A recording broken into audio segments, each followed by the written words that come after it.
Friend, अपने जीवन का एक अनुभव आपसे शेयर करना चाहती हूँ और मैं उम्मीद करती हूँ इससे आपको बहुत ज़्यादा मोटिवेशन मिलेगा। अगर आप ज़िंदगी में अपने आप से टूट जाते हैं, हार जाते हैं, आपको लगता है हम कुछ नहीं कर सकते, तो मेरे इस वीडियो से आपको बहुत ज़्यादा हिम्मत मिलेगी। इसकी मैं 100% गारंटी देती हूँ। बात तब की है जब मैंने 12th किया था। ऑलरेडी मैं टॉपर रह चुकी हूँ। तो मेरा फर्स्ट मेरे को एक आरएसएस विद्यालय में, जहाँ मैं, जैसे कि मैंने बताया था, मैं एक अध्यापिका रह चुकी हूँ।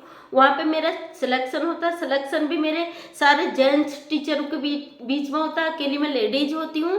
तो मुझे जैसे फर्स्ट दिन जब मेरी ज्वाइनिंग हुई उस विद्यालय में, तो आप यकीन नहीं करोगे, क्योंकि कॉलेजेस में हमने सुना था कि जो स्टूडेंट्स होते हैं न्यू न्यू, उनकी रैगिंग होती है। तो फर्स्ट बार मैं ऐसी अध्यापिका थी, मेरी बहुत बड़ी रैगिंग हुई वहाँ पे। जिस विद्यालय में मेरा चयन हुआ था, मैं बिल्कुल अनजान थी उससे, मुझे पता नहीं था वहाँ का कि कैसा क्या है। वहाँ के जो स्टूडेंट थे मुझसे भी बड़े बड़े लड़के लड़कियाँ वहाँ पे पढ़ती थी। लड़कियाँ तो बहुत कम पढ़ती थी, क्योंकि माहौल ऐसा था देहात का, वहाँ बेटियों को स्कूल ही नहीं भेजा जाता था। लेकिन जब मेरे फर्स्ट दिन ज्वाइनिंग हुआ तो मुझे बड़ा अटपटा सा लगा, क्योंकि मैं फर्स्ट लेडी थी। ऑलरेडी मैं सिटी से थी, तो मुझे इन चीज़ों की नॉलेज थी काफ़ी कि मुझे कैसे क्या करना है, लेकिन गांव क्षेत्र का मुझे पता नहीं था। फर्स्ट टाइम जब मैं गई, तो जैसे ही मैं स्कूल के अंदर गई तो मेरे बच्चों ने बहुत, एक बेटा स्टूडेंट था मेरा, 8th क्लास में मुझे दी गई। जाती जैसे चेयर थी, तो जैसे मैं चेयर में गई और मैंने बच्चों से परिचय लिया, और जैसे मैं बैठने लगी, उस स्टूडेंट ने, जो मेरा ही शिष्य था, उसने बिल्कुल चेयर खिसका दी और मैं धड़ाम से नीचे जा गिरी। और बहुत, मैं जानती हूँ, जो एक रिस्पेक्टेड पद में अगर ऐसा होना बहुत शर्म की बात होती। कोई भी टीचर को या तो स्कूल छोड़ के चला जाएगा या एक्शन लेगा, फर्स्ट दिन ज्वाइनिंग हो रही। लेकिन मुझे लगा कि मुझे ये सब चीज़ें चेंज करनी है। मैंने उसको, मतलब वहाँ से वो बच्चे, दूसरे बच्चे गए, सारे आचार्य बोलते हो, उनको टीचरों को बुला के लाए। सारे जेंट्स टीचर भी हंस रहे थे ठहाके लगा के, और बच्चे भी, स्टूडेंट भी हंस रहे थे। लेकिन वो माहौल मेरे लिए बिल्कुल अनजान और अनभिज्ञ था।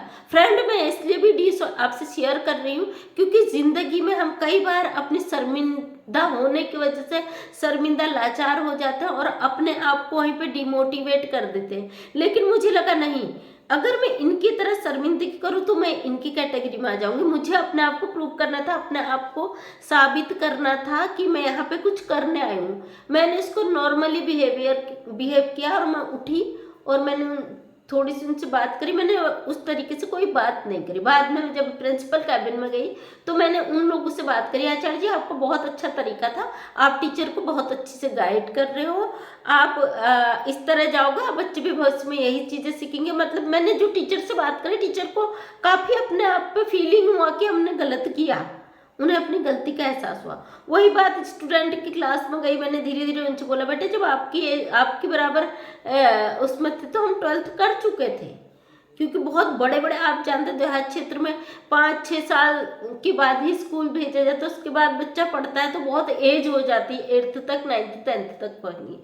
मतलब बच्चों को धीरे धीरे फील हुआ कि मैडम सही कह रही है। और मुझे फिर लगा धीरे धीरे, उन सब बच्चों से मेरी फ्रेंडशिप हो गई थी। धीरे धीरे उनसे मैंने एक दोस्ताना व्यवहार किया, और बहुत मुझे तकलीफ़ों का सामना करना पड़ा, क्योंकि देहात एरिया था। वहाँ पे मेरे लिए रहना, वहाँ एडजस्ट होना, क्योंकि 24-24 घंटे, 12-12 घंटे वहाँ पे लाइट नहीं आती थी, और बिजली का प्रॉब्लम रहता था। उस गर्मी में रहना, यूपी में इतनी गर्मी होती थी, हम उत्तराखंड के रहने वाले। तो मैंने कहा नहीं, मुझे यहाँ चेंज करना, मुझे पैसा सैलरी से मतलब नहीं था। मुझे था कि मुझे यहाँ पे चेंज करना है, बदलाव लाना है। मेरी जो एजुकेशन है, मेरी डिग्रियाँ हैं, मुझे यहाँ पे इस्तेमाल करनी है। पैसा तो मैं और तरीके से भी कमा लूंगी, लेकिन मुझे लोगों को चेंज करना था। वो समाज सेवा का भाव था मेरा, धीरे धीरे बढ़ता ही चला गया। फिर उसके बाद मैंने 2001-2 में इलेक्शन फाइट किया। मेरे गांव से मुझे चुनाव लड़ाया गया, वहाँ से मेरा क्षेत्र का बढ़ता जाता है।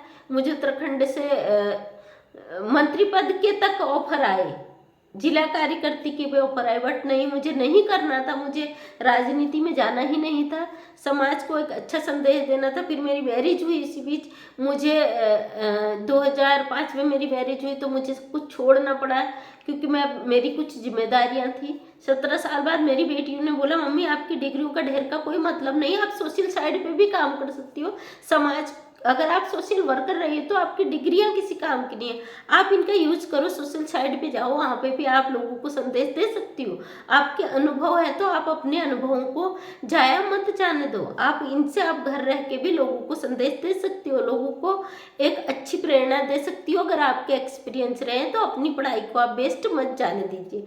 दोस्तों 2019 में मैंने अपने प्रयासों से टेट क्लियर किया और मैंने 2007 में बीएड किया, और डिग्रियों का इतना ढेर होने के बावजूद मैं अपने आप में आत्मग्लानि महसूस कर रही थी कि मैं कुछ नहीं कर पा रही हूँ। लेकिन सोशल साइड पे आई, आप लोगों का ढेर सारा प्यार मिला और मुझे लगा मैं अपनी इस क्वालिटी को जगा सकती हूँ, आप लोगों को एक अच्छी प्रेरणा दे सकती हूँ। आपके बीच में जो चीज़ें लाती हूँ मैं बिल्कुल सटीक चीज़ें लाती हूँ और खोज कर लाती हूँ। जब तक मुझे सत्य नहीं पता होता तब तक मैं कोई चीज़ आपके बीच में नहीं रखती हूँ। मैं चाहती हूँ मेरे वीडियो के माध्यम से आज का समाज जागे, जो लोग अपने अधिकारों के लिए जागृत नहीं है उनको अपने अधिकारों के लिए मैं जगाऊं, और मेरे समाज की जो बेटियां आज गलत राह पे चल पड़ी उन्हें रोकने का एक प्रयास करूं।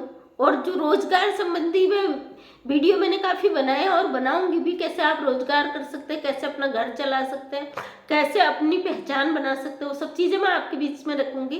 बहुत बहुत धन्यवाद। मेरा ये जर्नी था जिसमें आपने 2 महीने में मुझे सक्सेस करा, और मेरी जर्नी से मैंने ये प्रूव किया कि आप मुझे बहुत चाहते हैं, मुझे प्यार करते हैं। आपका ये प्यार जीवन भर बना रहे। आगे मैं ज़रूर आपको और नई नई चीज़ें दिखाऊंगी। मुझे उम्मीद है कि आप मुझे फिर देखना पसंद कर रहे हैं, और जो भी मुझे आगे देखना पसंद करते हैं प्लीज़ मेरे चैनल को सब्सक्राइब करें, ताकि आने वाले वीडियो का नोटिफिकेशन आप तक मिल सके। डेली सुबह 8 बजे मेरी वीडियो आती है।